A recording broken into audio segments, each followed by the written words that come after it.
Magandang araw po, welcome po sa aking channel, Nov9 TV.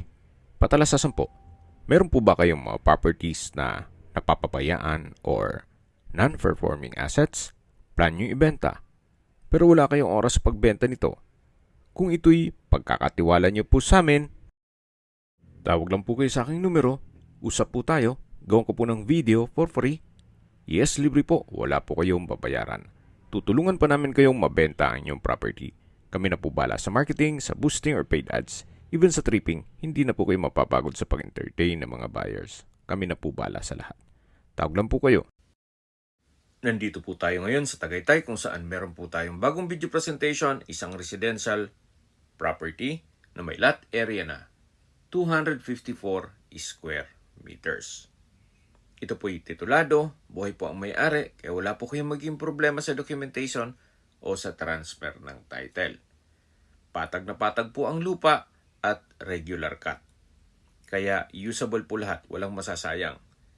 May bakod na po dito sa kabilang side nitong property at dito po sa kabilang side. Ang papabakuran nyo na lang po ay sa likod at dito sa harapan. Kaya makakatipid na po kayo sa pagpabakod nito. Nasa loob po ito ng isang exclusive subdivision na meron pong 24-hour security. At kumpleto rin po ang amenities. Gaya ng clubhouse, function hall, basketball court, parks and playgrounds, at meron din pong swimming pool. Tungkol naman po sa seguridad, meron din pong 24-hour security dito sa loob ng subdivision. Napakatahimik po ng lugar, sariwa ang hangin, at malamig po ang klima. Ito po'y nasa mataas na lugar. Ang estimated elevation above sea level ay 2,034 feet. Nandito na po tayo sa kabilang side ng property kung saan patag din po yan hanggang sa dulo. Medyo madamo lang po kaya hindi nyo ganun ma-appreciate itong property. Pero once na natabasan po yan, napaganda po. Summarize ko lang po sa mga nag-skip po ng video. Ito pong property ay nasa Tagaytay, nasa loob ng isang exclusive subdivision na kumpleto po ang amenities at 24 hours po ang security.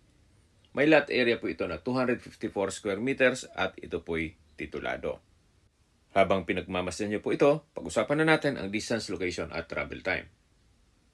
Mula po sa Mendez Crossing, ang distance is 800 meters at ang travel time is 3 minutes. Mula naman po sa Twin Lakes, ang distance is 8 kilometers at ang travel time is 15 minutes. Mula naman po sa Tagaytay Rotonda, ang distance is 7.6 kilometers at ang travel time is 22 minutes. Sa Tagaytay Rotonda po ay kumpleto na rin gaya ng hotels, restaurants, banks, church, schools, at hospital.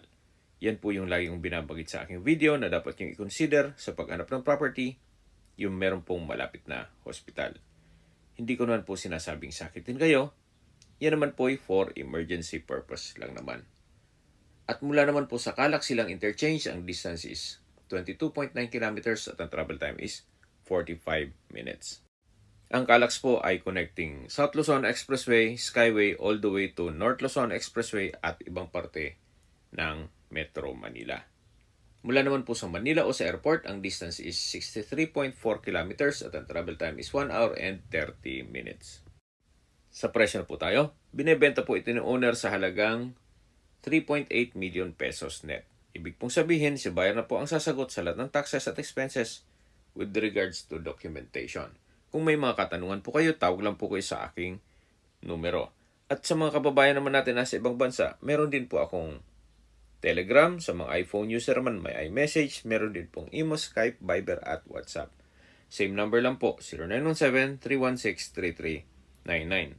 Sa mga nagtatanong naman po ng aming Facebook, meron po aming Facebook page na Nov9TV at Facebook Real Video. Meron din pong TikTok at Instagram. May ibang YouTube channel po kami, the Nov9TV channel, Nov9TV Listings, Nov9TV On The Spot, Nov9TV Updates, at Nov9TV House Rental. Sana po naibigyan nyo ang video presentation. Paki-like and subscribe na lang po sa aking channel para ma-update din po kayo sa aking future listings. Kung sakali po hanap nyo yung mas malaking sukat ng lupa, meron din po kami ibang listings na pwede nyong pagpilian. Huwag po kayong mag-atubiling tumawag sa amin. Then, let us know your budget para malaman namin kung anong property pwede naming ilog sa inyo. Sa lahat pong viewers, subscriber at nagtiwala po sa amin, salamat po sa suporta.